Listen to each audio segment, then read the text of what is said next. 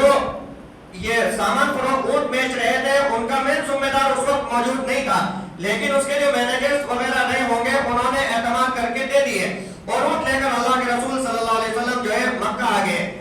جب وہ مین آدمی اپنے قافلے میں آیا اور اس نے پوچھا کہ بھائی وہ فلاں 2 اونٹ جو ہے وہ کہاں گئے؟ انہوں نے بتایا کہ ہم نے ادھار بیچ دیے ہیں۔ تو وہ اپنے لوگوں کو ڈانٹنے لگا کہ تمہیں کچھ ہوش بھی ہے کہ نہیں ہے؟ وہ آدمی جسے آپ جانتے نہیں ہیں، جسے اب سے پہلے کے معاملات نہیں ہوئے، کیا پتا وہ 2 روز بعد لوٹ کر آئیں گے کہ نہیں آئیں گے، آپ نے کیسے جو یہ مال دے دیا؟ اس قافلے میں کچھ خواتین بھی تھی۔ ایک خاتون نے جو ہے اپنا چہرہ نکالا اپنے خیمے سے اور زور سے کہا کہ فکر نہ کریں، اگر وہ آدمی آپ کے پیسے لے کر نہیں آیا تو ان 2 کی پوری رقم ہم دیں گے، اس لیے کہ خدا کی قسم میں نے آج سے پہلے ایسا چہرہ کبھی نہیں دیکھا۔ اس چہرے پر جو نور تھا، کیفیت جو تھی اطمینان کی، وہ چہرہ کبھی فریب دینے والا چہرہ نہیں ہو سکتا، جھوٹ بولنے والا چہرہ نہیں ہو سکتا۔ عزیزان محترم، یہ ہوتا ہے ایمان والوں کا چہرہ، ایمان والوں کا کردار، کہ جو لوگ ہمیں نہیں بھی جانتے ہیں وہ ہم پر اعتماد کرتے ہیں۔ تو اس کے بعد میں رسول کریم صلی اللہ علیہ وسلم ان کی رقم جو ہے پہنچاتے ہیں۔ یہ واقعہ اسی طرح سے اور بہت سارے واقعات ہیں جو اسلامی تاریخ میں محفوظ ہیں، اور یہ تمام واقعات ہم سے مطالبہ کرتے ہیں کہ اہل ایمان کا کردار اتنا زبردست ہونا چاہیے کہ لوگ مثالیں بیان کرنا شروع کر دیں۔ سید احمد شہید رحمۃ اللہ علیہ جس وقت اس ملک کی آزادی کے لیے بغل بجا رہے تھے اور پہلی جنگ لڑ رہے تھے اس آزادی کی، اس وقت میں کچھ حکمرانوں نے اپنے اپنے علاقے کے ذمہ داروں نے جو سید احمد شہید رحمۃ اللہ علیہ سے لڑ رہے تھے، انگریزوں کا ساتھ دے رہے تھے، انہوں نے اپنی فوج میں ایسی حسین اور جمیل لڑکیوں کو شامل کیا اور مسلمان فوجیوں کے سامنے نیم برہنہ لباس میں انہیں بھیجا کہ مسلمان جو ہے پریشان ہو جائیں اور وہ ڈگمگا جائیں۔ لیکن چند دنوں کے بعد ان کے پاس پیغام آیا کہ سید صاحب یہ بتائیے آپ کے پاس جو فوج ہے ان فوجیوں کے آنکھیں ہیں کہ نہیں ہیں؟ جواب دیا گیا کہ آنکھیں ہیں، تبھی تو میدان میں لڑنے کے لیے آئے ہیں۔ کہا پھر کیا بات ہے؟ اتنی حسین اور جمیل خواتین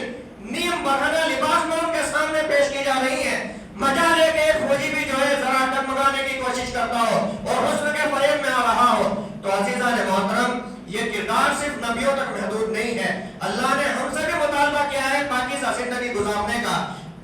ایک آخری حدیث بتا کر جو ہے بات ختم کروں گا۔ میں نے گزشتہ ہفتے بھی ایک حدیث بتائی تھی کہ 7 قسم کے لوگ ہیں جو قیامت کے دن اللہ کے عرش کے سائے کے نیچے ہوں گے۔ ان میں سے وہ نوجوان نشأ فی عبادت ربہ، ایسا نوجوان جو اپنے رب کی عبادت کرتے کرتے جو ہے پلا بڑا ہو، اس نے جب سے ہوش سنبھالا اللہ کی عبادت میں مصروف رہا ہو، اللہ کے علاوہ وہ کسی اور چیز سے مطلب نہ رکھتا ہو، بے حیائی سے، فحاشی سے، اسی طرح سے جھوٹ سے، غیبت سے، ہر چیز سے جو ہے اپنے آپ کو بچا کر رکھا ہو، تو ایسا جو نوجوان ہوگا وہ قیامت کے دن عرش کے سائے میں ہوگا۔ دوسرا وہ نوجوان رجل طلبته ذات منصب و جمال فقال انی اخاف اللہ، ایک ایسا نوجوان اللہ کے عرش کے سائے کے نیچے ہوگا قیامت کے دن جسے کوئی حسین اور جمیل خاتون دعوت گناہ دے رہی ہو اور وہ اس کی دعوت کو، اس کی آفر کو ٹھکرا دے، یہ کہہ کر انی اخاف اللہ، کہ میں تو اللہ رب العزت سے بڑا ڈرتا ہوں، میں اس گناہ کا انتقام نہیں کر سکتا اس لیے کہ میرے رب نے مجھے روکا ہے۔ عزیزان محترم، احادیث طیبہ اور قرآن کریم کے واقعات ہم سے مطالبہ کرتے ہیں کہ مسلمان بچے اور تمام مسلمان اپنے کردار کو اتنا پاکیزہ اور ایسا باعثمت بنائیں کہ پورے سماج اور معاشرے کے لیے نظیر بن جائے، لوگ مثالیں دینے پر مجبور ہو جائیں کہ پاکیزہ نوجوان کیسے ہوتے ہیں۔ اللہ رب العزت ہمیں بے شرمی اور بے حیائی کے ماحول سے بچائے اور شرم و حیا ہمارے اندر پیدا فرمائے اور ہمارے کردار کو بہتر سے بہتر بنائے۔